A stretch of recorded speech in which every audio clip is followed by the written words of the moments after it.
ஏடும் எழுத்தும் படிக்கவில்லை, என்ன எனக்கே பிடிக்கவில்லை.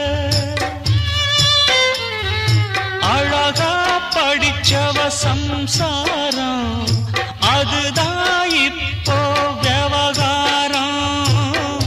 அக்கம் பக்கம் எல்லாருக்கும் ராப்பொழுது நல்லா இருக்கும்.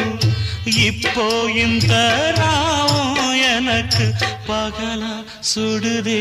ஏன் நான் தந்தனத்தம் பாட்டு தாளமில்லை, ஏன் துக்கம் எதும் கேட்க ஆளுமில்லை. நல்ல வைரக்கல்லு பக்கத்தில உப்பத்தான் சேர்த்து வச்சதங்க சாமி செஞ்ச தப்புத்தான். நான் உப்புத்தான், நான் தந்தனத்தம் பாட்டு தாளம்.